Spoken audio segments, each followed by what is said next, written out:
Hello, hello, hello, wherever you are in the world. It's episode number 214 of This Week in WordPress WP Builds here. Thank you if you're joining us live. Bit of a request. If you fancy making this show have more of an audience right now and joining in the comments, I have a URL for you to share. Go to your favorite social network and share this one. It's wpbuilds.com/live. It's the tiny print in the yellow box there at the bottom. I should have made it the big one. Never mind. wpbuilds.com/live. Go share it over there. Or just, get on your Twitter, get on your whatever it may be and share it. And let's see if we can get the conversation going. We are joined by three very fine guests and one dreadful host. Let's start with the fine guests. First of all, we've got Jess Frick all the way from Pressable. How are you doing, Jess? Super excited to be here. And yes, I am joined by dogs. Oh, nice. Dare we see the dogs? Will the dogs be making an appearance later? Well, they're very excited to be on the show today. I'm afraid they don't say much, but this right here is Snoop. He's a rescue. And he just celebrated his first birthday. Oh, nice. We're joined by canines on the show today. We need some canine-related content at the end. We'll just show pictures of dog biscuits and get him all excited. Perfect. Well, let's do the proper introduction because Jess is the Director of Operations for Pressable, which is a WordPress managed website hosting company. She's an iced tea connoisseur and a proud member of the post status community. Yeah, thank you, Jess, for joining us. What time is it where you are? It is 9:05 a.m., Nathan. Okay, I don't feel too bad in that case. Sometimes, depending on where people are in North America, it's a little bit earlier than that. So thank you for joining us. We're also joined by Maja Loncar. How are you? Hello, everyone. I'm good. Thank you. Yeah, Maja is in marketing and business development field since 2004. She's currently enjoying meeting global hashtag makers of the web at conferences and meetups globally and promoting wide WordPress education as a host of the GoDaddy Pro EMEA meetups. You might want to consider talking at our events. Where do we actually find out about that? Where would we subscribe and enlist our support? If you just go to events.godaddy.com, you will land directly on the page where we have various chapters which you might want to join and then get some good knowledge. Thank you for mentioning that out. We're very proud of meetups and the type of knowledge we share. Thanks. Nice. Thank you so much for joining us. And lastly, he's got like several cameras going on. I'm getting a bit of visual dissonance. Something changed on the screen, and I suspect it was Bernhard. Bernhard never leaves a biography because there's a little bit in our show notes where you can leave a biography, and Bernhard always just leaves a blank space. So it's up to me to make it up each time. Bernhard works with pods. He loves Beaver Builder, and he makes chocolate. How's that? Oh, getting better. You need to make more of an effort with it. Okay. But anyway, nice to see you. Very nice to see you. Are you in Austria? You seem to be flitting about all over the place last times you've been on. Mostly, yes. We sold our property in Hungary, so it's only Austria for now. But yeah. Only Austria for now. Okay. Right. Let's see if we've got any comments coming in. If you would like to leave a comment, please do. If you've got something you want to add or say or get us to talk about, that's brilliant. We've got Elliot Sowersby, who lives just down the road from me. We're yet to meet. But there's no excuse, Elliot. I don't know what's going on here. And we've had a fine week of weather in the United Kingdom, although it's actually chucking it down right now. But hello, Elliot. Very nice. And also, Courtney Robertson says, hello, Jessica's pets. She's made up. We've got some waving. We've got some waving emojis from Shusai Toda. Hello. That's very kind of you to join us. And we've got Cameron Jones, who always joins us. It's always very late. He's in Australia, and it's like bonkers o'clock. And we also have Adam Warner from GoDaddy. Hello, Adam. Nice to have you with us. Let's get stuck into it, shall we? Before we start, I have a few little caveats, right? Because I've got to get this out of the way. It's important. First one is, no matter what happens today, I want you to know that Maja was coming on the show anyway, right? Because we're going to get into the thick of all that conversation a little bit later. So that just so that you know, Maja was going to be coming on the show anyway. Another couple of caveats that I think is important for me to deliver, just so that you know where I'm coming from, because what do they call it? Where you sort of get everything out and you air your lawn Like a beforehand. disclosure. Responsible disclosure. That'll do nicely. GoDaddy was in the news today, as was Matt Mullenweg. Not today, last week. And it's important that you know that this podcast is sponsored by GoDaddy Pro. And also, it's important for you to know that I do another podcast for the WP Tavern. And for that, I am paid by Audrey Capital.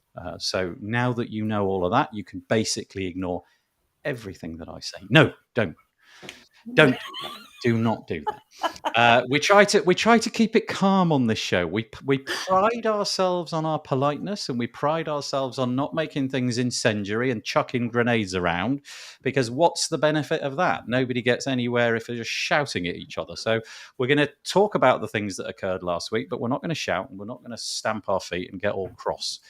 But let's not start there. That's the third piece for this week. Right, okay, here's the first piece. It could not be avoided. Last week we had a thing on Twitter, shall we say. It was written up by Sarah Gooding, who you might like to know is also, on the payroll of WP Tavern. And the article was called "Matt Mullenweg Identifies GoDaddy as a Parasitic Company and an Existential Threat to WordPress's Future." Now, it's important to note that it may be that after a little bit of thinking about this, Matt decided that the storm, the controversy, in fact, there was a phrase that he used much further down. He said something along the lines of, sorry for the commotion, I believe was the word he used. He deleted a bunch of tweets. So maybe there's something to be said there. Maybe it wasn't intended to be quite so inflammatory as it was. But it was really, this whole debate was around the 5 for the future. Now, if you don't know what that is, 5 for the future is the intention, and it is an intent. It's a request that companies who benefit, shall we say, in the WordPress space, they commit 5% of their time in order to help the WordPress project go forward.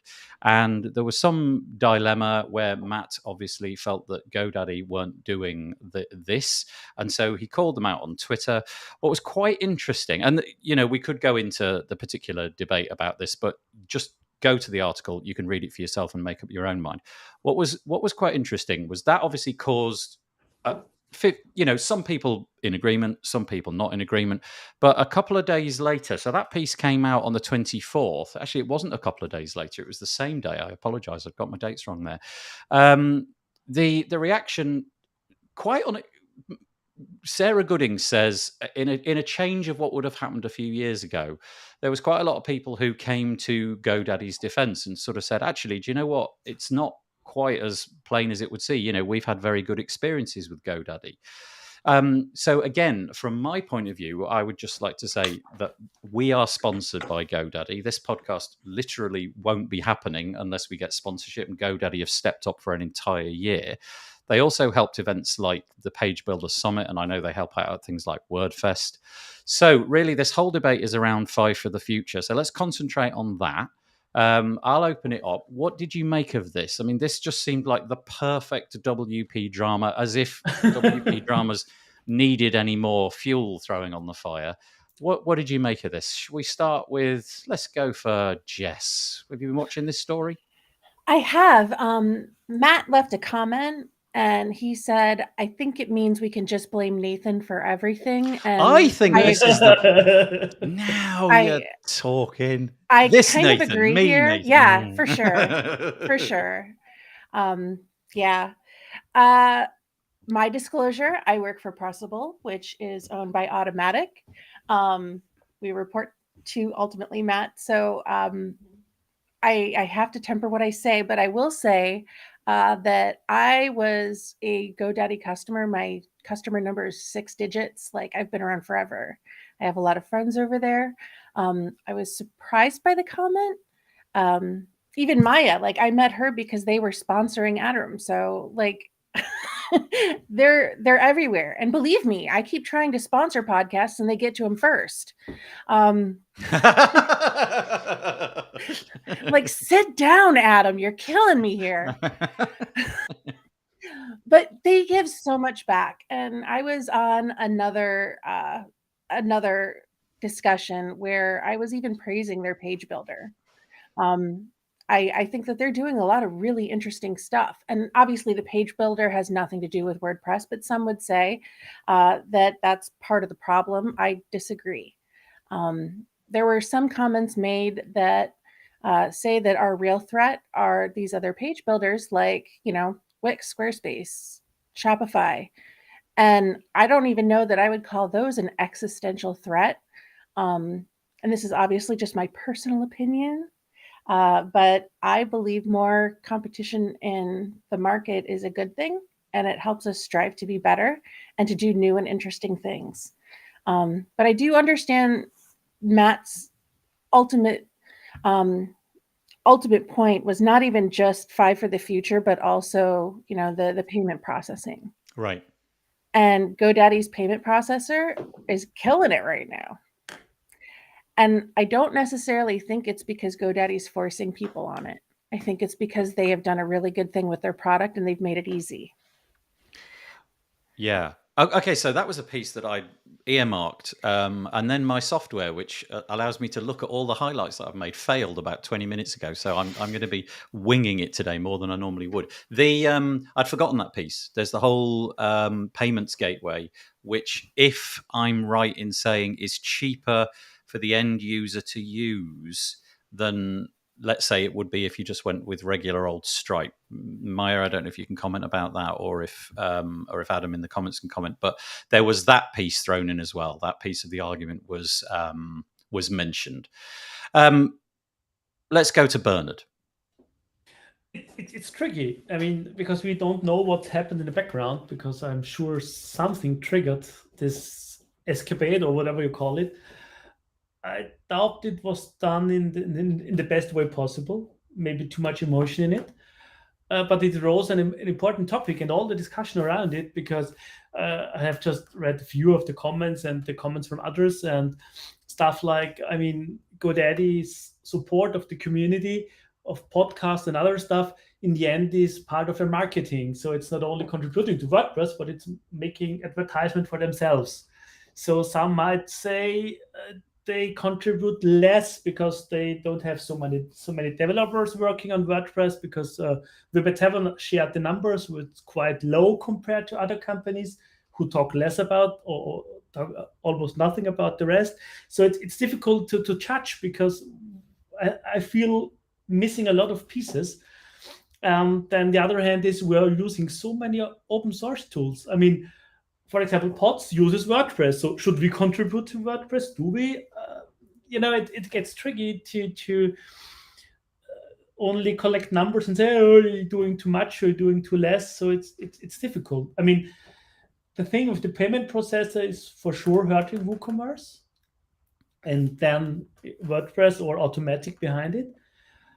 I don't know. It's always if too much emotion comes to the topic, it's difficult to then say, okay, who is to blame and who not.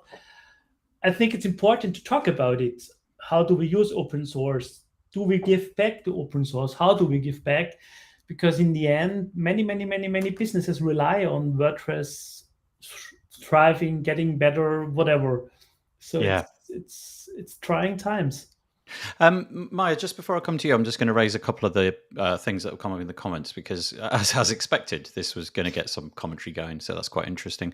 First of all, yes, I would agree, Cameron, my existence is indeed a conflict of interest. Then there was Matt from the Matt Report, who said, I think it means we can just blame Nathan for everything. Honestly, I'll take that. I'll fully wear the whole argument, and if it just pours water on the flames and it just goes away, I'll hide next door for like 12 hours, just consume it all, and then we'll make it go away. But yeah, thank you, thank you. What else have we got? We had a couple of other bits. Real quick, Nathan, I fact checked it, and you are correct. As far as United States processing, and I know everybody's all around the world, But just in the United States, the GoDaddy payment processor is 0.3% less money. Yeah. Okay. So that was my understanding. I don't know if that covers places like the EU and so on. And Adam, who again, full disclosure, Adam is an employee of GoDaddy, and he says, for further context, so this is back to the payment process. Our GoDaddy payments is much more than just WooCommerce. That's interesting because I didn't know that piece, Adam. So that throws in some interesting stuff as well. Cameron says, 5 for the future, in my opinion, is a fancy way of Matt saying, build my software for me. GoDaddy contributes so much to the WP community that doesn't fall under the banner, e.g. sponsoring here. Okay, so that's an interesting piece because I don't actually know the ins and the outs of what 5 for the future means. Does it, can anybody correct me on this? Does it mean literally 5% ideally of time committed to WordPress core, or do the other pieces, the community bit, the sponsoring the podcast, the sponsoring the WordCamps and so on and so forth, do they, if you could show that 5% of the hours that our people are doing was involved in other WordPress things, would that help? And indeed, would that change people's opinion of it as well? So Maja, I'll let some more comments drip in. I'm going to leave you with the caveat that obviously, you've got certain constraints around what you can say, and we fully understand those. But if you've got anything to say about that, maybe you could tell us what it is that you do from a GoDaddy perspective, what it is that you're involved in, something like that.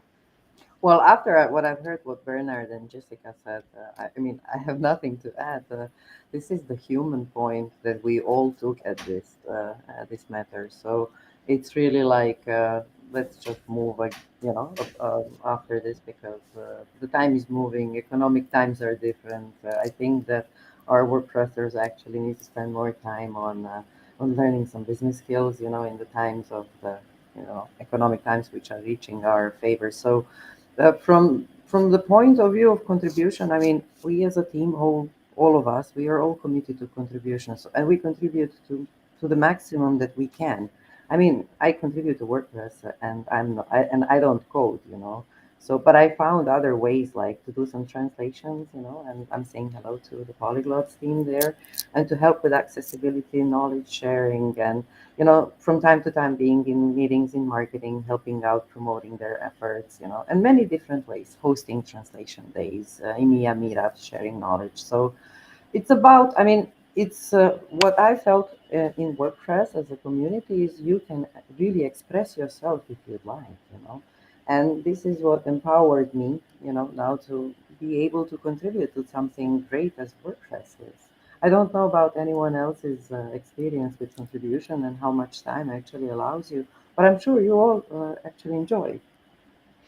Yeah, my contribution tends to be around promoting content in the WordPress space. My contribution doesn't involve writing code or anything like that. I've dabbled in various different teams, but I've never quite settled on anything that I've liked. I've sort of dipped in and I've dipped out and never really committed to anything. So this, I suppose, in a certain sense, is my contribution, which I guess wouldn't really count under the auspices of the things that were coming into the comments. Let's go to Bernhard. What do you contribute anything? To WordPress directly, not much, I'd say. Being guest on the show, but indirectly with working on pods and doing stuff over there, it's part of the bigger community around WordPress, I'd say, because pods is used by many people. My plugin is still used. It would need some updates, but time and so I think everybody and every contribution should count, but it's easier to count developer hours or I don't know contributions from developers versus those non-measurable stuff like spreading the word, educating people, I don't know, helping out, answering in the forums. It's so many different translations, like you mentioned. Yeah. So it's difficult to track, and that's the reason why I wondered why this post by Matt was triggered. If there something happened beforehand, which we all don't know about, some stuff in the background or with numbers, because I'm sure there are numbers why he came to that conclusion that GoDaddy does not support like they should. I don't know, So I'm not a fan of the way he did it, but that's Matt. I think we have had similar incidents earlier where he just shouted out something, and maybe sometimes it's the best way to get attention to do something stupid. I mean, he's not the only one. Interesting. Interesting approach. Or maybe he had a visit from Elon Musk. I don't know. Oh, let's not even go there. Jess, anything to add in terms of contributions from your side? Yeah, I'd just like to say that even though we're owned by Automatic, when I joined the team at Pressable, we started officially contributing to Five for the Future. But, there was a discussion after WordCamp EU where they were talking about what types of contributions count toward Five for the Future and which ones don't necessarily count to that. But it was acknowledged that all are obviously important. But the reason that they're talking about this is because they're going to start giving credits for releases to people who didn't necessarily code. So, for example, people who are translating could be acknowledged as core contributors. And so forth. It's a discussion. I don't know that it's been fully resolved yet, but I just kind of wanted to throw that out there. Also, I think there's a misconception that Matt owns WordPress, and that is not true. So the comment about developing Matt's software for him is not true. That's actually everybody contributing so we can all use it. The stuff that Automatic makes their money on are like WordPress.com, WordPress VIP, obviously WooCommerce, and those sorts of things. But when it comes to, contributing to WordPress, I do it because I've been working professionally in the WordPress field since 2010, and it's literally given me my livelihood to raise my kid. I feel indebted to it, and so I do it voluntarily. I'm not exactly sure what caused that particular response to Jeff, but I can tell you, and this is not me making excuses, this is just how I roll. I also offer grace, and I think Matt backed down, he apologized, but what was said was said. You can't unring the bell. I'm not saying that we should brush it under the rug, but I agree with Maja. We got to keep living. Everybody is going to write articles about this on every single WordPress blog there is in the world, and everybody wants to talk about it and dissect it. And honest to God, GoDaddy is doing awesome stuff, and I think the best thing that they could do is just keep being awesome. And sorry. Give him some grace. Honest to goodness, who on this call and everywhere else has not said something stupid at some point? I'm not saying what Matt said. Couple of minutes. Yeah. I'm not saying what Matt said was stupid. But I remember there was a controversy where GoDaddy had an issue, and we all had to show grace and love then too, because honest to goodness, like you said, infighting does no good at all. Yeah. Okay, so here's a thought that occurred to me whilst we were talking about that. The whole Five for the Future thing would be if it was codified, just as you were describing, Jess, and everything was known and everybody knew what fell under the auspices of that. And the discussion coalesced around translations count, sponsorship of WordCamps count, committing core to code counts, writing a plugin which goes on the repository, all of that counts. Then we'd be in much better shape, wouldn't we? Because it would be clear where the boundaries lay. But also, it's kind of curious because we've got this expression carrot and stick. And the carrot is Five for the Future. If you contribute to Five for the Future, that everybody's going to be happy with you. You can go out and tell everybody that it's something that you've done, and that's good, and you'll help the WordPress project. But does it feel a bit like maybe over the last week there's been a bit of stick? The stick came out just for a brief moment and got wielded around a little bit, and then the stick got put away, and now we're just in that period of kind of calming down a little bit. So, okay. Oh, yeah. Real quick, I just want to say, I'm not like trying to gaslight anybody into saying that this was okay. We're just going to pretend it didn't happen. I was more agreeing with my friend Maja that at some point we gotta.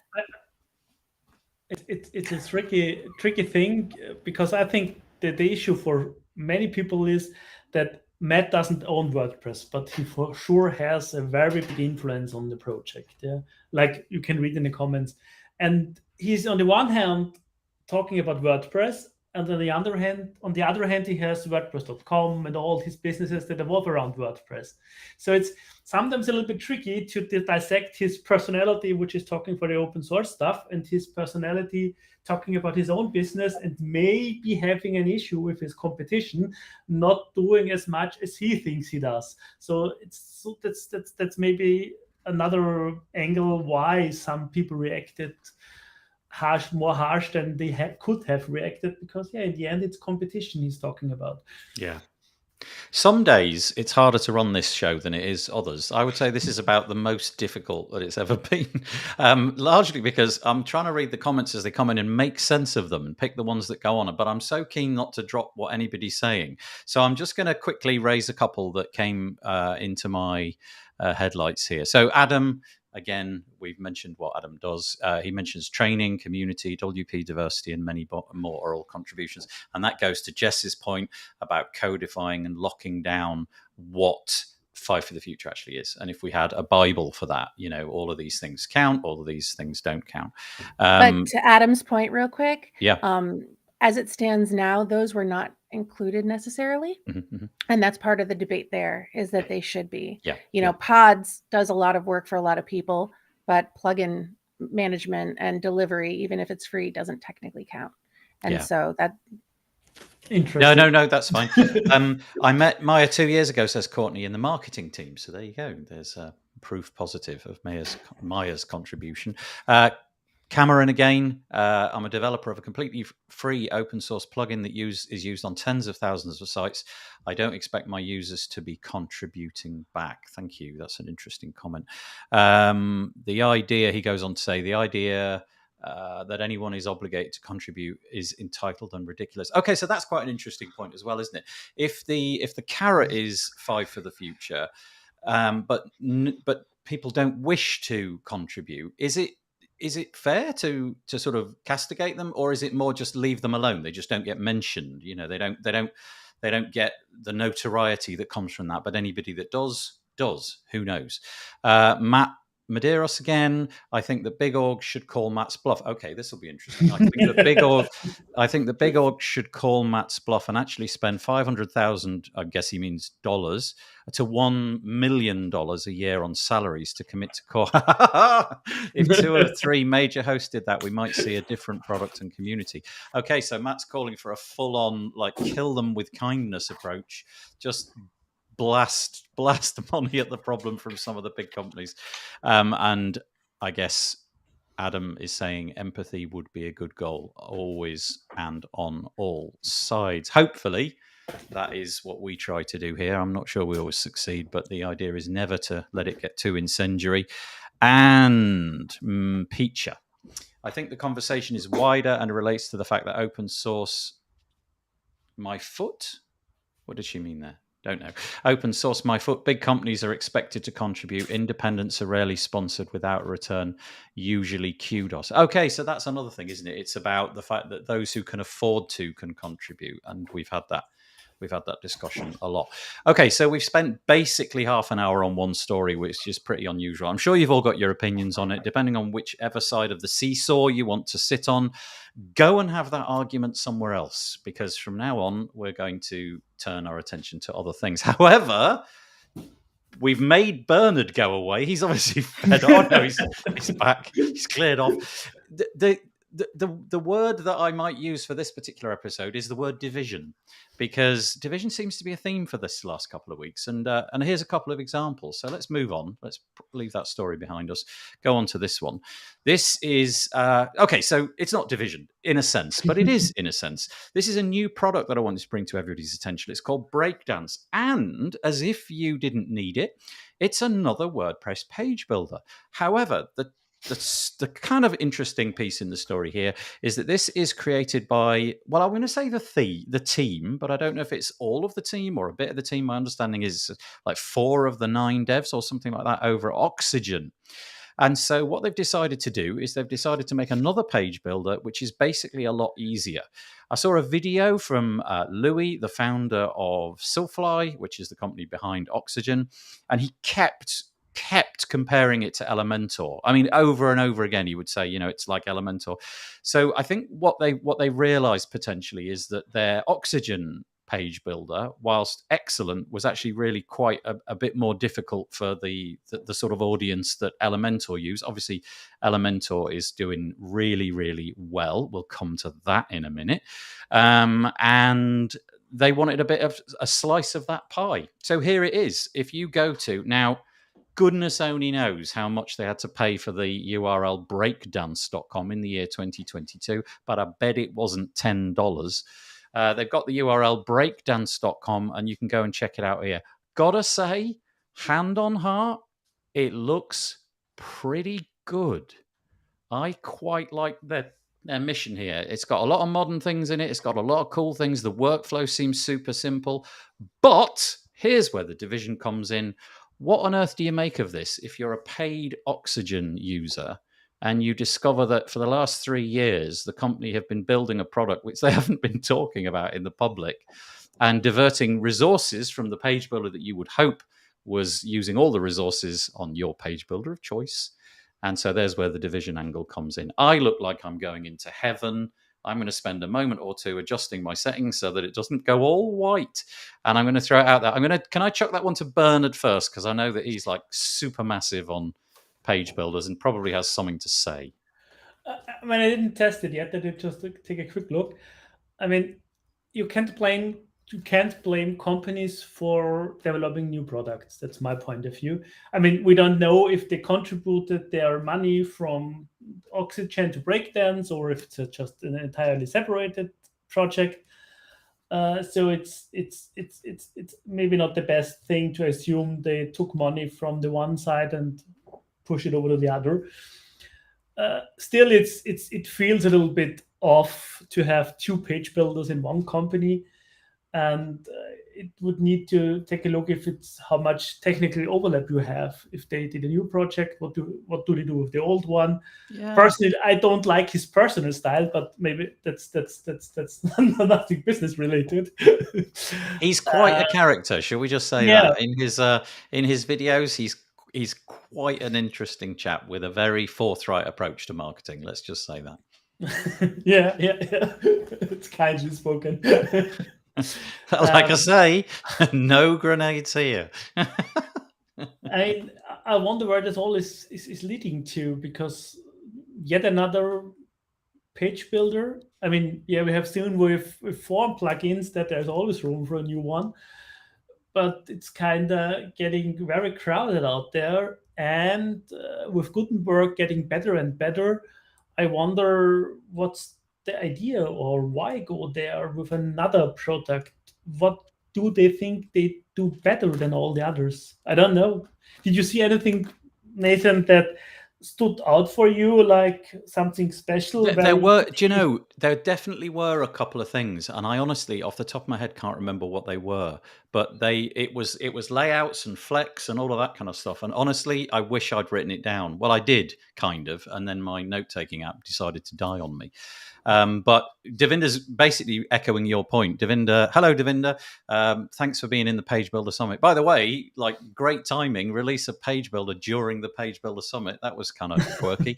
Gasping for oxygen, he says. Is the existing Oxygen user on hearing this announcement? Yeah, that was my point. Another page builder. Why not? There is enough pie for everyone to have a grab. Yeah, okay. Yeah. I don't know if Jess or Maja, if you've got an interest in this particular piece, but if you do, shout out now.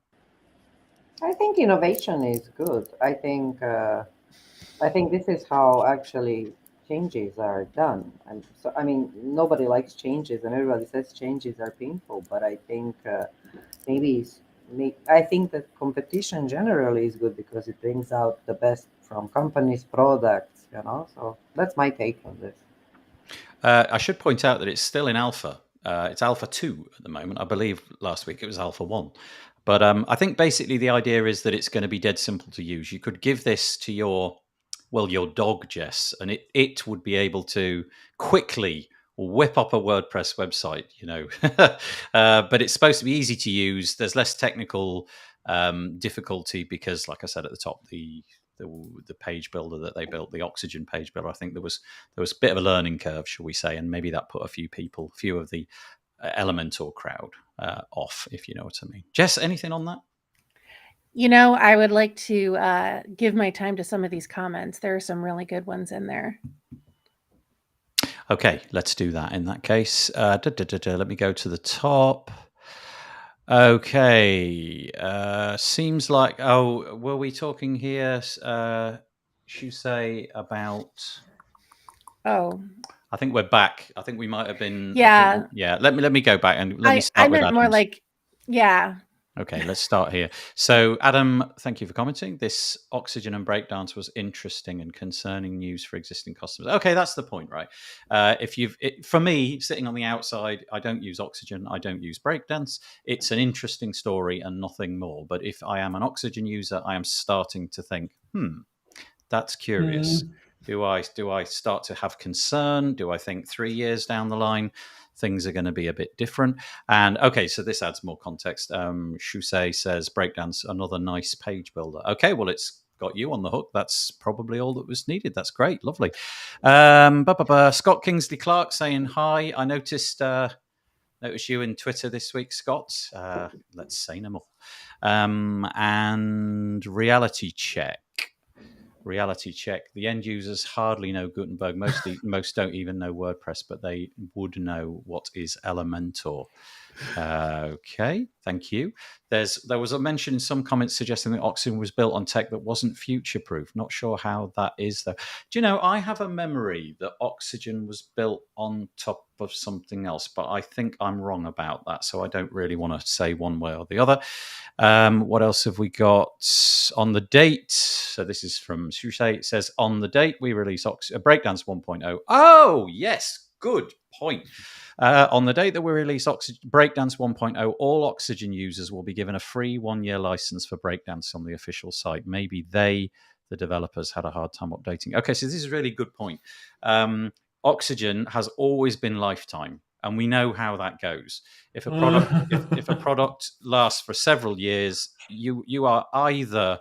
You've got a logarithmic curve of users that's just endlessly going up so that you can support it, or you go to subscription. That just seems to be the way everything goes. And they are still on lifetime deal pricing. And Louis did make that point in the video. He said, looking back, that was the most ridiculous decision. Why did we do that? So they're going to give no lifetime deal ever, he said. It'll just be a subscription. And if you've got an Oxygen license, you're going to get a year for free. Okay, so that assuages quite a lot of the comments there, doesn't it? That's quite interesting. I think that's probably all that I want to say about that one. Thanks, Jess. Sorry, Jess, your face is totally hidden by the comment there. You're okay with that. Okay. That usually happens on here. I think. Okay. No, but look, I think we can move you around. Hold on. Look, it's okay. We'll make no. I'm going there. Look, okay. No, I did it wrong. Okay. I did it wrong. Look, there we go. No, it's me. I just want to say we are missing Paul. That was his yeah. We're not missing Paul, are we? Let's be honest. We're not. We are missing Paul. We want Paul back. Paul's going to come on the show at some point in the future, whether he likes it or not. Okay, let's change direction. This is not new news because I took a week off because of the Page Builder Summit, which was last week. Thank you, by the way, if you were in attendance at the Page Builder Summit. I hope you enjoyed it. We had lots of nice commentary in our in our feedback form, so that's always nice to have. Elementor last week laid off, actually the week before, they laid off quite a lot of staff. This is an interesting development because really in the WordPress space, Elementor, the chart really has been logarithmic. It's been going up and up and up. Last time I looked at statistics, which seemed like about a year and a half ago or 2 years ago, I think they had like 130 employees. When this piece came out, they had 400 employees. So that is really staggering rate of taking on employees. But they have decided that they're going to lay some people off, 50 to 60. And my first reaction was, oh boy, that's not good. That's trouble. And I read the piece, and it seems like they're taking a cautious approach to the financial impending recession, let's call it that. And they're stripping away the bits and pieces of their business, which at the moment they feel are not going to assist them. So a lot of that has gone through the marketing. There's been a lot of people in the marketing department who've been let go, and I think most of them were there. But the R&D team, so the guys and the girls, I should say, who are developing the plugin itself, they're still there. So whether or not that gives you comfort or not, I don't know. But it's a big change, and I wonder if this is a trend that we're going to see more. So I don't work for a big company. I don't know what people are talking about in boardrooms, but I would imagine that in tech, if you look at the stock prices of tech, they're all going in one direction, and it's not north. I wonder if, for example, the likes of GoDaddy and Pressable and all the other companies, Gravity Forms and all that, I wonder if they are starting to look at their accounts and say, let's have a little bit of a rethink. And probably the biggest thing is going to be payroll. So what did you make of this when you saw it? Anybody chip in?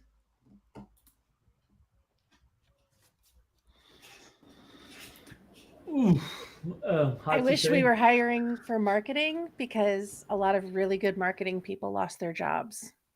And that's never something you want to see. Don't you think they did a really great job? Like, they had some of the most slick TV-like marketing. That was the one thing that always got me about their marketing, was how it looked like you could fully put their stuff on the television. Their 15-second YouTube ad, you could put it in the Super Bowl's a bit of an exaggeration, but you could put it in the mainstream telly, and you wouldn't think that's weird. It just looked really, really professional. So you're right; they had a lot of really good talent. But our good friend Devinder made a great point. They absorbed employees from Stratic. So they have good marketing people too. But yeah, there's tons of praise for the people who helped make Elementor who they are today, as far as marketing's concerned. Yeah. And on that bombshell from Jess, look at this. It's very rarely that I get to sort of trumpet some sort of scoop type thing, but yeah, we got them on the podcast. We got Miriam Schwab from Stratic, and we had Amitai Gat from Elementor, and this, we literally recorded it. And then 24 hours later, the news story about the layoffs came on. So I thought, it's one of those examples where I put the episode out and then instantly thought, it was the wrong story, wasn't it? Never mind. But that's true. So I believe Stratic had, if memory serves, I think there were about 17, 18, something like that, employees who went across. And this is another really curious story for me, because Elementor already have a page builder cloud, so you can already get your website, your entire website, built off the Elementor account. You log in, you can fire up your Elementor cloud hosting, and you're off to the races. And now they've acquired Stratic, which is a headless, static WordPress hosting company. And I did think that was really curious. So if you, like me, are curious about it, you can go and check this episode out, and you'll see why they did it. And the answer is, for the moment, they're keeping the two things completely separate. The Stratic team are just going to keep firing as the Stratic team, and there's not going to be any sort of implementation of Elementor right now. That was the giveaway. But curious story. Acquisitions have been the thing for the longest time. I would imagine we're not going to be doing too many of these stories in the days, weeks, and months to come. I could be wrong. Going to take some water. For me, it's very interesting here, like the fact that the whole approach to recession somebody had to announce, right? So, and I was, trying to investigate how this recession and everything will function. So I found a quote which says, it says, "I've heard about recession and I've decided not to participate." So, yeah, I wish it was so easy. so how I see this, and what I think Elementor actually is trying to do, is to optimize the scalable tools, right? So I think this is the time now when you if you don't have already, but then you really try to find and arm yourself with the scalable tools that help your business grow with the same amount of people, and understanding like the critical economical factors and market moves where you see your opportunity. So like these scalable tools and plus some market knowledge, I think would help any leader of a company to understand how this crisis could be driven. And I wasn't surprised that Elementor and Stratic merged. I think that's a really an interesting merge and additional value to WordPress. Thank you. Anybody else on that, or shall we crack on? Okay, let us crack on. Yeah, that's fine. Let's crack on. There's certainly no shortage of stuff that we've got on the rundown this week. Okay, let's go back to just like normal WordPress news for a bit, shall we? That sounds good. Okay, so this is nice. This is the sort of thing that I really like. This is Gutenberg, Sarah Gooding writing about Gutenberg on the Tavern. Gutenberg 13.5 adds featured image placeholder support for cover block cleaner pasting into other apps. Okay, so there's this kind of like minor thing whereby they've fiddled with the UI for featured images, so that if you've got, I don't know, you just want to have a cover block and you want the featured image to go there, they will now visually show that in a slightly different way, and the menus that you've got to select and so on have been jiggled around. But buried in the article right at the bottom is the bit that I'm interested in. I don't know if has anybody ever tried copying and pasting text out of a WordPress blog post? Anybody? No, clearly not, because it's an absolute catastrophe. Basically, you end up with this mess. Look, can you see that?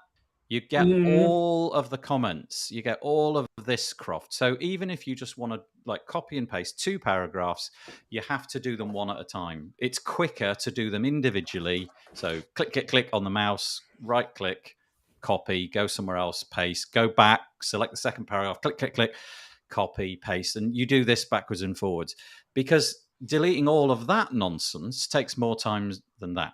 Anyway, it's gone. It's going. Finally, you'll be able to copy and paste. Now, this may not seem like a thing which is important. Oh, yes, it is. It is for me.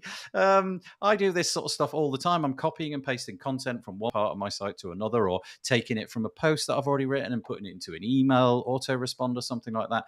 And this is going to save me, like, in the whole year, probably 12 or 13 minutes, but it doesn't matter. That's 12 or 13 minutes that I could use on something else. So I think that's really cool. Nice little feature.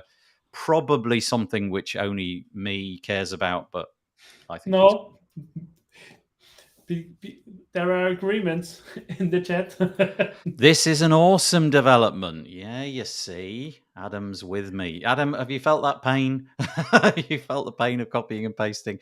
That's exactly what that's exactly what I'm doing now, and I've been moaning for hours. Okay, so there's 3 of us. There's 3 of us on the call. You are not alone. I am not alone. I literally don't understand it, though. I can't understand quite how that UI shipped, because it really does look on the front end, doesn't it? It just looks like a Google Doc. It looks like paragraph. And we know why, because there's all of that stuff so that the paragraph can be identified by the block editor and so on and so forth. But for the life of me, it never made any sense for that to be copy and pastable. And it's gone. So thanks. There you go. Many times, says Adam. And it's a great feature. Okay, good. We're in agreement. It's 100%. This episode is no longer called Division. It's now called Agreement. Yeah, we turned it around. Okay, let's see if we can keep going. Next one. Okay. Important, really important stuff. There's a couple of GDPR things this week which you've got to know about. Really important stuff. WordPress.org. This is Sarah Gooding again on the Tavern. WordPress.org strongly urges theme authors to switch to locally hosted web fonts. Why does this matter? It matters because, and I quote, in light of a recent German court case which fined a website owner for violating the GDPR by using Google-hosted web fonts. WordPress.org's theme team is updating its recommendations for hosting web fonts. Most theme authors have been enqueuing Google fonts from the Google CDN, which was such a good way of doing it when Google Fonts came out. It was quick and speedy and reliable and always on. Brilliant. But now, if you do that and you're serving European users, you are potentially going to be facing a big fine. And buried somewhere in this article, I believe it was in this article, was some person, I can't remember where, who had received a letter from a disgruntled user saying, if you don't sort this out, we're gonna take you to court. And the numbers are eye-watering, the kind of fines that you can face. So basically, go and check with your theme author. I would imagine most theme authors by now are taking this into hand. The themes that I've been using more recently is a little checkbox. You go tick, and all the Google fonts get downloaded and they're distributed locally. So big news, and I'm guessing this is going to be one that Jess might want to talk about, just because of the whole GDPR. It feels like over where you are on that side of the pond, Jess, all of this seems like it's crazy European talk, and maybe it's something that you wouldn't even think about. But do you need to think about this stuff now from your side of the pond? Oh, absolutely. We had to just program a special cookie banner so that we can handle what GDPR needs versus what's in the United States. I remember when Canada passed the email regulations, and we had to all follow those too. But here's the thing. I believe it's just a matter of time before California implements this, and then the rest of the U.S. has to do it too. Okay. So I would not be surprised if this becomes a local issue. But, speaking personally as a member of Team Lato, which is a Google font, by the way, the best one, I will have you know. I do like that one. I do like it, yeah. I'm going to have to personally do some work to bring myself into compliance. Don't sue me. No, but you've got to imagine, and maybe less so on this side of the pond, because litigation, forgive me if I've really misunderstood this, but it does feel like in the US in particular, litigation is far more of a trigger which is pulled more often. In this part of the world, certainly in the UK, I don't know anybody who's suing anybody else. Never have. I would imagine it's quite likely I'll get to the end of my life and it never will have happened. But if it's as easy as, there's a law which needs to be implemented and somebody decides to go after you, you haven't really got a leg to stand on. Look, the WP Builds This Week in WordPress podcast has told you. So now you know. Bernhard, you were wanting to speak. I'm sorry. Yeah, it's tricky. I mean, we are now slowly getting there that people realize why Google stuff is free, because they do something with your data. And it's a twofold thing, because if I don't know what's happened in the background and this data is misused, and we have not only the Google font stuff, it's Google Analytics, it's, I don't know, financial data, because there was another big issue now, not IT related, but using the European SWIFT data, which has been forwarded by the government into US. So it's stuff that's tricky, because in a singular case, I don't care. I mean, they can't do much with my data, but if they get all of that and combine it and whatever. And then on the other hand, we want to have free stuff. So it's going to be interesting how the future looks like if they can't monetize our data anymore. Does Google shut down services? What happens? I don't know. You've got to say props to Google, though. They put this service out long before anybody thought it would be a thing, and they've been giving away fonts for forever and a day for absolutely nothing. And then this stuff comes along, and maybe you have been able to download them forever anyway. But there is a total workaround. It's not like any of this is going away. It's just you've got to download it. And like Devinder said, he mentions Astra. But for Astra, replace any modern WordPress theme, I would have thought.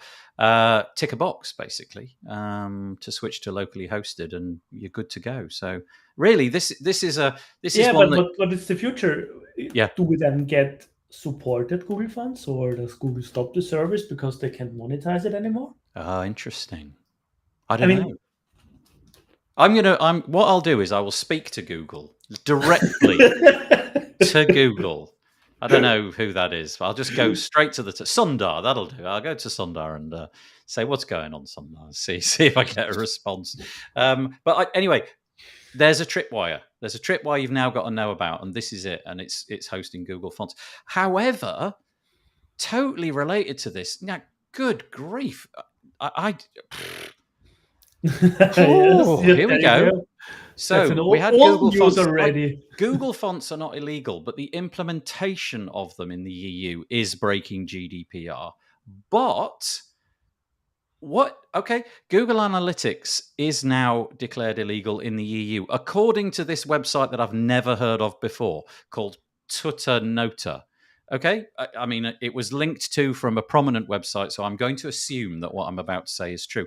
Apparently, there's been a law case. This guy, Max Schrems, who appears to quite like going around finding things about big tech that ought to be changed and then just making it happen. He did the same for, I believe it was Facebook or some other giant corporation a little while ago, successfully made them change their ways. And now he's done it with Google. So the last one, the Google Fonts thing, easy solution, right? Everybody finds a theme, downloads the fonts locally, job done, not a problem. This is much bigger because I feel like everybody uses Google Fonts. And I know there's commercial alternatives, and I know that you can download all sorts of different ways of doing this. But it does feel like it's the default. If you don't have any better way of doing it, just go for Google. Just install Google Fonts, stick the analytics, stick analytics in, copy and paste, tiny snippet of code, you're off to the races. Well, that's now changed. What does this mean? This is really big. So if you're using Google Analytics, do you have to stop? Do you have to just sort of curtail it? Do you have to, I don't know. What do you do? How does it work? I just did a quick search, and of course, someone has already registered. Is Google Analytics illegal.com? Darn it. That was what I was going to do as soon as this call was over. Damn it. I don't think it's illegal everywhere. I feel like I would have heard about that. No, it's the problem is, like with the Google Fonts, is the tracking behind it. So, and since the safe harbor stuff between US and Europe is no longer in effect anymore, Google could use the data acquired in Europe and could be compelled by the US government to share that data. And that's the problem. And I'm quite sure they will find a workaround, because you have already big hosting companies like, I think Microsoft does it. They store European data on European servers. So those servers don't fall under the jurisdiction for the US government, so they can't acquire the data. And that's the key problem there. Yeah. And I'm sure Google will find a workaround or whatever solution, because they want to have people still using their stuff and sell their services. Can you imagine how much money Google make off the back of their analytics product? Not directly, because it's free, but indirectly. Can you imagine the data which is being sucked up about all these websites all over the web? And again, Bernhard, to your point, if you're not paying for it, then you are the tool. And more or less, if you're using the Chrome browser, or not Chromium, Chrome, you're giving them a ton of stuff. And if you're looking at more or less any website on the planet, you're probably giving them a ton of stuff. So it's quite interesting. Maja, anything about this? What to say? Yeah. I can say no. Nothing on my end. Just a brief observation again regarding, since I preserve WordPress from a business angle mostly. So, I mean, I just think I'm just actually trying to understand how much will that affect e-commerce, and what are the now new paths to success, and how do you track your customer, and where's the data? Elliot has mentioned Fathom. That's a name that's come up that I've never, I've heard of it. It's come up as a very favorable product. Fathom Analytics. He says he's recently used as a replacement for his website. So really liking it. Privacy focused and fairly affordable. When you say privacy focused, does that mean that it is all on your WordPress website? Does it bring other headaches? Let's say you've now got the GDPR of taking care of all of that data on your own servers, which I suppose is another thing. But he makes the point it isn't free. Okay, so maybe the free ride on analytics is going to be going away. Anyway, the point being, we've told you about it. Have a look, because it might really trip you up. And I guess there's going to be some fun lawyers just going ambulance chasing around this kind of stuff, just because why not? Okay, right, enough about Google. Let's do some nice news about Generate Blocks. Ooh, love Generate Blocks. Generate Blocks 1.5. If you haven't come across Generate Blocks, just go and have a look. It's such a great little product. 5 or 6, I think it is now. Little blocks which allow you to build more or less any layout. It's really fabulous. And one of the big pieces which was missing was the ability to add in dynamic data. Well, no more. They've got their new query loop block, which enables you basically to create fairly complicated, but not tremendously complicated queries. So, for example, you could show buttons now with the linking back to the post. You could show a featured image, and you could have those showing the featured image from all the posts and linking back to the post. And there's loads of different parameters. You can offset them and so on. But also they've added in, because they had to, a image block, and that image block enables you to style with all of the different features of Generate Blocks. And so, yeah, basically hat tip to Tom Osborne. Fabulous release. I believe it was in beta testing for a while. I've put it on a couple of sites, and I've got to say, so far, works perfectly. So I'm very pleased with this. Anybody else? Probably not. Jess was nodding, but I don't know if she's a Generate Blocks user, but it's dead good. I think they added it to the free stuff, or only the pro. Oh, let me look down. I was only looking at the highlight items. Like that, because that's. I think I read it somewhere, but I can't find it anymore. So that they moved more stuff to the free version, which is always great. Yeah, that is good. This is quite a nice feature as well. It's called the It's not called that. It's called Panel Memory. And because Generate Blocks is using the block editor, it looks like the block editor. But there was that whole problem that if you clicked away, everything would collapse and you wouldn't know where you were. Now it remembers where you last were. So if you go back to a certain block on the page, it'll open up at the setting that you were last using. So if you're fiddling with the background color and you just needed to go off and do something else with another block quickly, when you come back to that particular block, it'll retain where you were. So it's got state, which is really quite nice. And yeah, just go check it out. A different story. Now, what do we think? Toolset, very similar kind of product. In the sense that they've moved into making blocks. Let's see what you all make of this. Toolset put a piece out a week or so ago, 14th of June, basically saying that their project, which I've been aware of since I moved into WordPress, it's one of those really long-lasting projects. It's had to move with the times. When the block editor came out, they needed to adapt the whole UI. They say, and quote, "In the past months, the Toolset project and its team saw a number of important changes that we want to share with you. The biggest decision, which was extremely hard to make, is to pause the development of new features for now. However, we are well aware that thousands of sites rely on Toolset, and there is no way we will let them down. This is why we'll definitely keep working on bug fixes, compatibility, and stability improvements." Basically, they appear to be uncertain about the way Gutenberg is going to develop. And so rather than inject a ton of resources into stuff that they don't know will take off, they're slamming the brakes on and saying, no, we're going to do the bug fixes, we're going to do the updates, the compatibility, but that's it. If you want features, wait. Now, you don't see this, do you? Does anybody, can you remember any other company saying we're just going to pause for like 6 months, a year, no more feature requests while things settle down?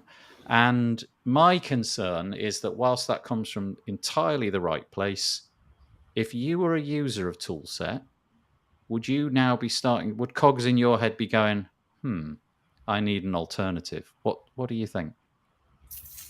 Tricky.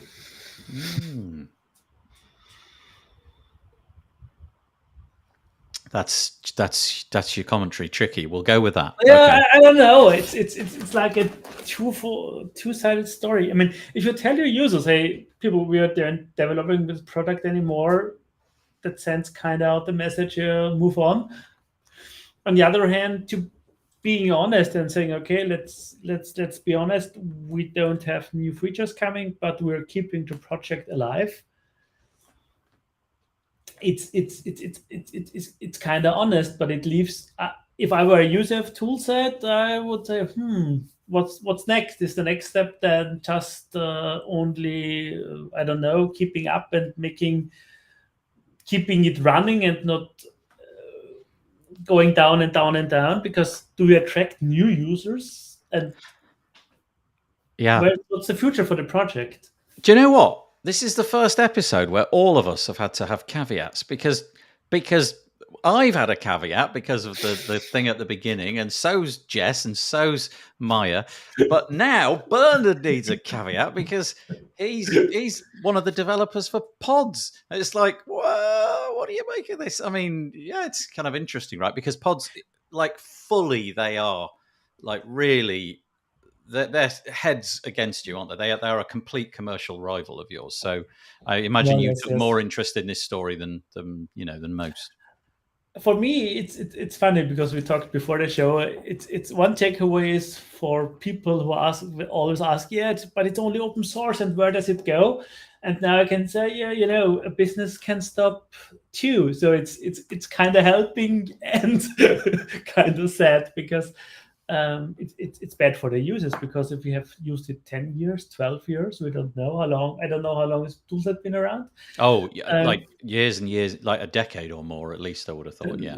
Then your business is built around it, maybe, and kind of now it looks like they might not have new ideas, and it's tricky because the whole Gutenberg business is going in directions nobody knows what really will be at the end of the road.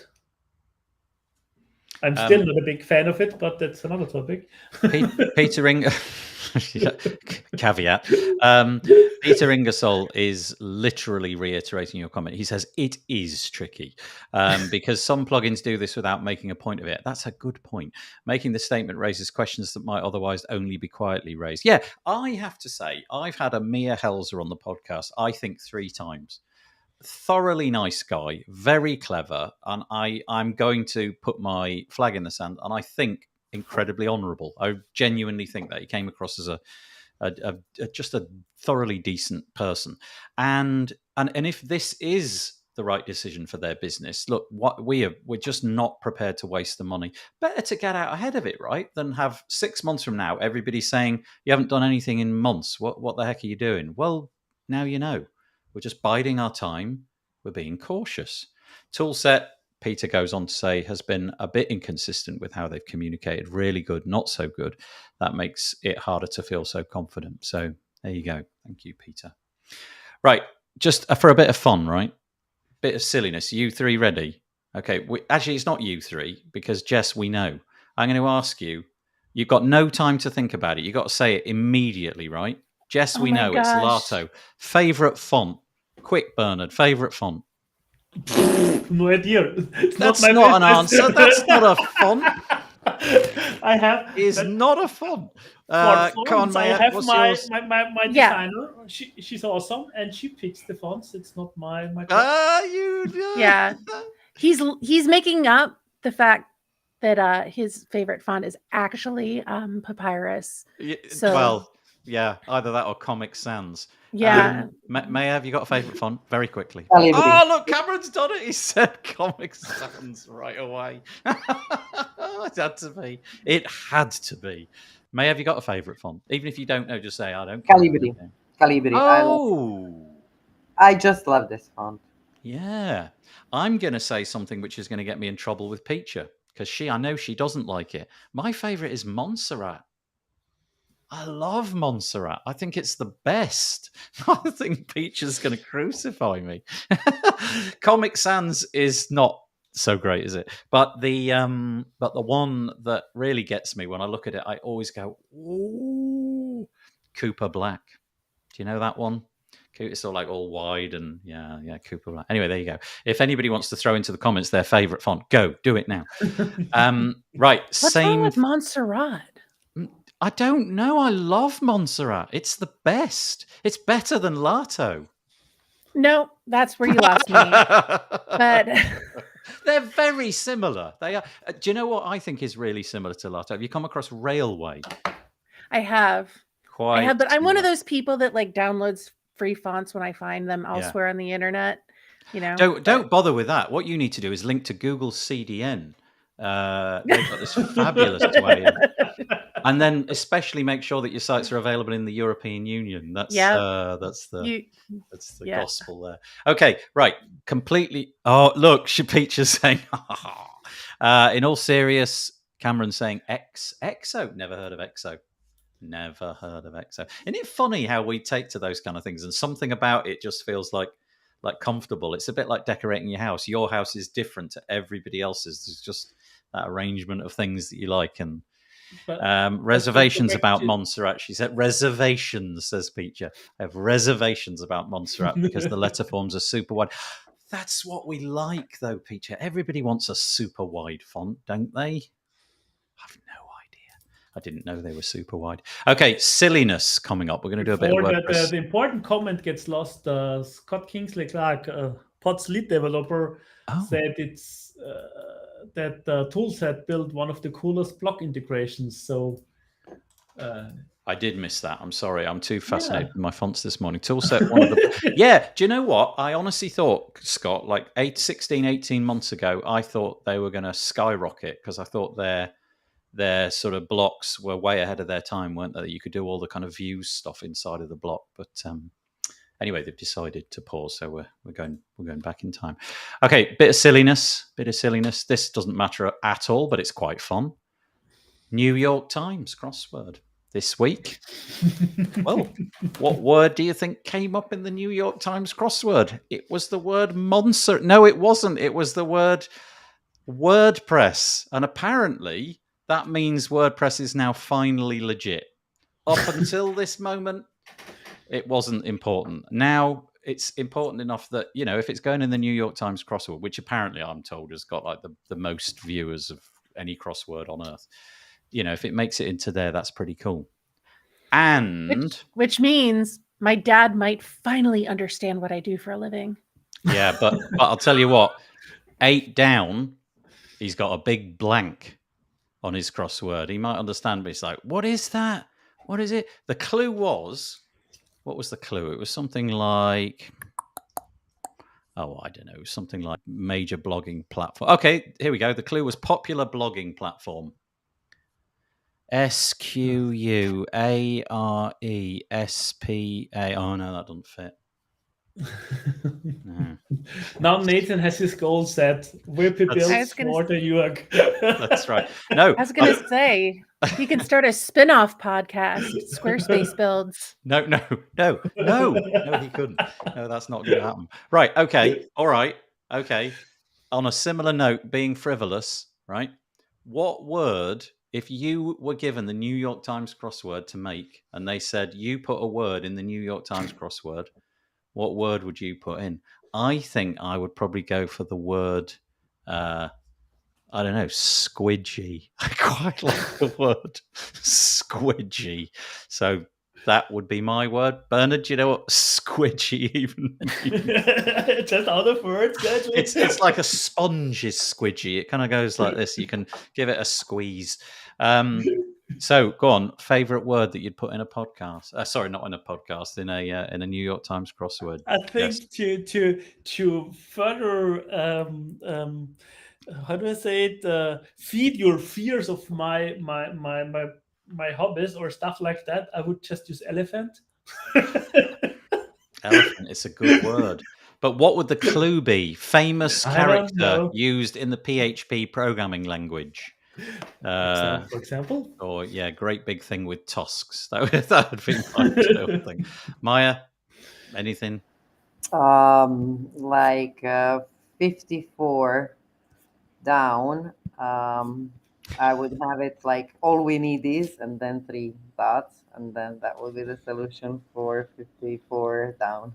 What would it be? What's the word? All we need is. All we need is. Love. Uh, Da, da, da, da, da. Oh. And then the Apple company, not the Apple company that make technology, the other Apple company, come and sue you for quoting their lyrics. Jess, favorite word to go in the New York Times crossword? Well, it would have to be 53 across, and it would say best host ever. And the answer is obviously pressable. So can I do that? Can I do that? You can do that. Do Adam and I need to meet at the flagpole now? Oh, that's great. Yeah, okay. I will tell you though, funny enough, monitoring our brand name is so interesting. The things that come up with pressable, because pressable is actually also apparently there's an Urban Dictionary thing for it. So you get to see some interesting stuff on Twitter.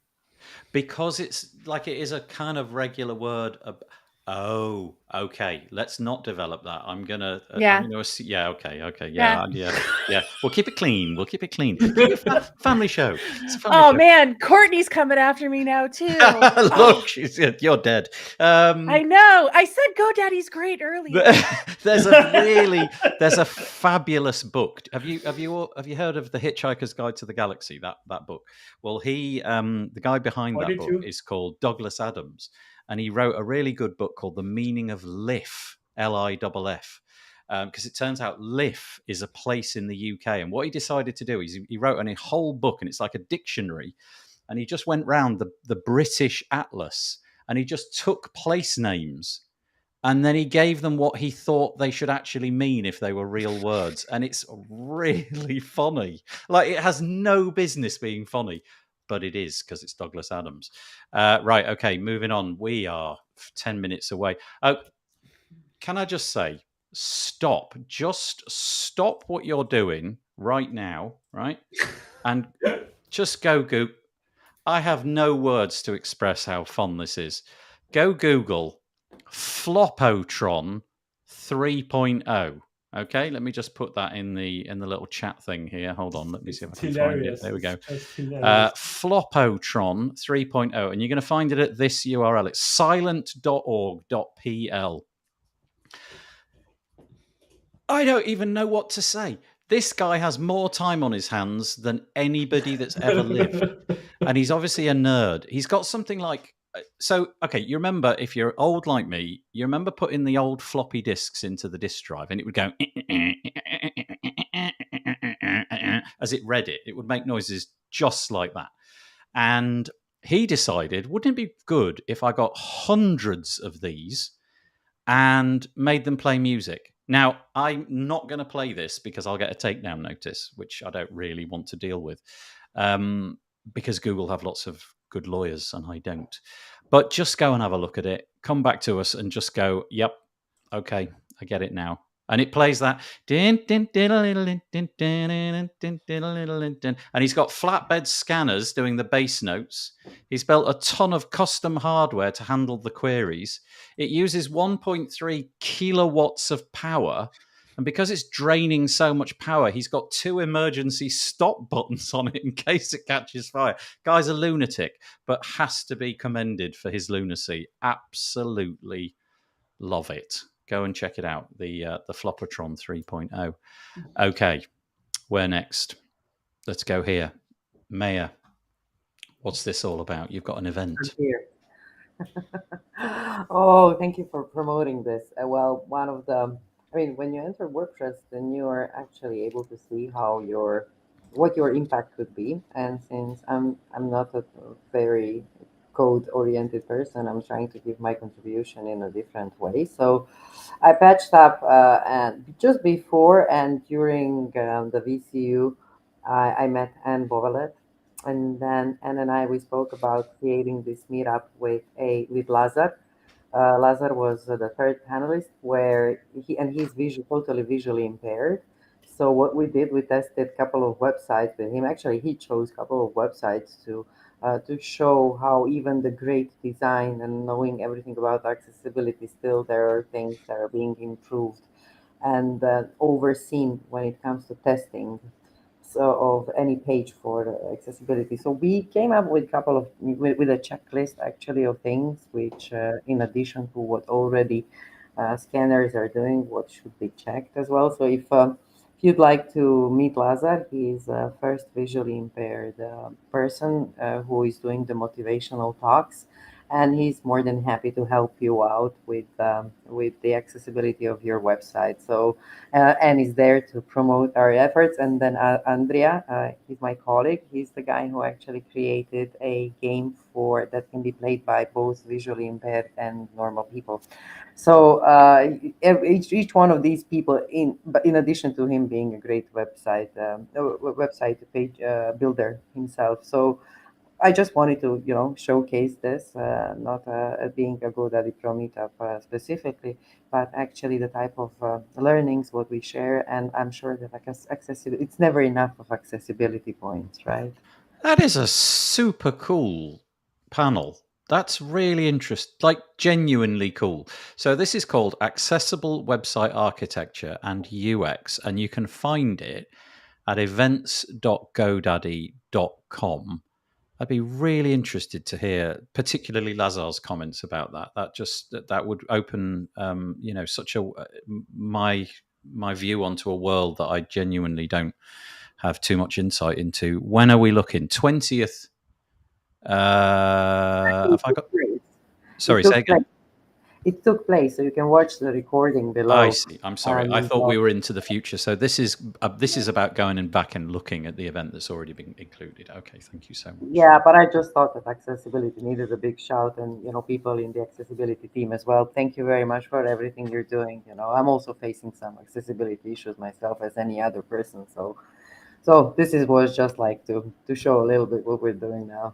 Yeah, thank you. We had a talk by Amber Hines in the Page Builder Summit, and it was not only was it very well attended, but it was really appreciated, because I feel it's still one of those topics where a lot of us aren't quite as up to speed as perhaps we need to be and ought to be. Okay, that's brilliant. And yeah, sorry, I misstepped. I thought that was coming up. Okay, and all right. Can I just do a quick hot take on that? Yeah, please. So I attended a GoDaddy event some months ago, and I get the emails now, and I swear to God, you guys have a good event like every 3 days. What are you doing over there? Yeah, did you see that? I mean, thank you for letting me know. I wasn't sure if you were on our list or not, but I am. We try to come up with really good content that would help community, not only WordPress community, but business community in general. So good kudos to all our teams. Thank you very much, Jessica. I really appreciate your words. Yeah, you guys are doing a great job over there with this stuff. Yeah, that is nice. And that one in particular is of great interest, and I think really important. Peacher says, "Oh my God, the Floppitron is amazing." I know. But try putting that in your rucksack and taking it anywhere. It's just like, nope. It's like he's got a dedicated space somewhere. He's rented a massive bit. Yeah. Okay, so Adam, pros helping pros. Bob Don sneaking into the comments at the end, just like that. He's all right. If we must. He says, late teaser, Nathan and I will be starting a new podcast soon. It's true, but I'm not telling you what it's about. What? You can't do that. No, because the details. No. There's nothing secret. We just haven't really figured it out. And when we release when we tell you what it's called, you will then understand, because it's. Can we have a hint? With it. No, just like one little hint. No, not even a tiny little hint. Bob can tell you in the comments but Bob, don't say. Courtney, he's been spilling the beans. Right, okay. Last little piece is this one from me. Love this. Oh my God. WP. I am offended. Who's the comment? That's administrator? Cameron. Oh no, Cameron gets a pass though because every week he's here without WP old farts. That's great. That's okay. That's now what it's called. It wasn't going to be called that, but that is now what it's called. Brilliant. No, here we go. Last piece for this week, which has been particularly hilarious. I think we've had a good time this week. I have a small addition. Oh, okay. Let's do this one quickly then. And we got 3 minutes before to put your piece in as well. That's great. This is so important, so needed. We're all going to make use of this. This is a rollback feature, which is in need of testing. Courtney contacted me. She's in the comments. She literally 25 minutes before the show started said, can you include this? So I haven't really had time to read it, but the takeaway is, in the past, if a plugin has failed, then it's just a failure. Wouldn't it be nice if there was a way that you could, let's say, click a button in core, WordPress core, and roll back to the previous version? I don't know how it's going to be implemented. I've been very lucky in that most of the WordPress sites that I've got, I update things and nothing goes wrong. But, we've heard these stories. Very nice option. So you have a button to just roll back to the previous, presumably stable version. But the feature needs testing, call for testing, and the URL, well, it's not easy, and I won't. If I put it on the screen, it's going to be thank you. No. Just Google rollback feature testing call to action. It was Andy Fragen, something like that, 15 hours ago. So on the 26th. So Courtney, I'm sorry I couldn't do that justice, but I just didn't really have time to read it. Okay, and then what's this? Do you want me to mention this for you quickly then? Shall I just put it on the screen, Bernhard? You tell me all about it. It's just a download link because somebody didn't make an announcement post for it. But there is a beta out for Pods 2.9, repeatable fields. Maybe take a look or not. It's hot, it's fresh, it's buggy maybe, but that's what betas are for. It's hot, fresh, and it's full of bugs. Go and check it out. Okay, so that's Pods 2.9. Yeah. I will put. Can I link? I think I can. I'm going to link. You should be able to link to GitHub to the release page, and then there we go. I'll put that on the screen. GitHub.com/pods framework / lots and lots of other things. 2.9.zip. I'll put the link in the show notes. That's it. Yeah. I think. And we managed to sneak it without Bob mentioning anything. I'm working on an announcement post. Okay, so there we go. That's Scott Kingsley Clark. Okay, Scott, when you get the announcement post, will you send it to me, please? And I'll make sure it goes into next week. Perfect coverage, Nathan. The goal was awareness and feedback. I should put that on the screen. Thank you, Courtney. That was the intent. Do this each week, Courtney. Just send me stuff just before we go live. I was going to say, another hot take. Can we just have a moment to honor Courtney? I'm telling you, she shares all the important news everybody needs to know through social media and post status. Yep. She is amazing. That page is basically what I need every week to do this show. If Courtney stopped working, I'm going to give up. It's not happening. Thank you so much, Courtney, and thank you, Scott. That's it. We've run out of time. We're totally out of time. Anything you want to say quickly? Say it now. Just interrupt each other. Go. Quickly speak. Anybody want to say anything? Goodbye. Goodbye. All right, okay. Go on. I was just going to say I loved having this conversation with y'all. Yes, it was great. I know, and I think we had quite a fun episode. There was a bit of blend of fun and silliness. Okay, so we've reached that point where we've got to do the humiliating wave. Everybody, get both hands in the shake screen. hands. Give us the wave. Give it my head. There we go. Am I the wrong hand? Try just out of interest, right? Everybody, move the hand on this side of your face. You see. It's not that easy, is it? You try to move on and the wrong one goes. Okay, we've done it. Thank you so much. Appreciate all your comments. Really appreciate it. We'll be back next week with a different panel of guests, hopefully equal in caliber to this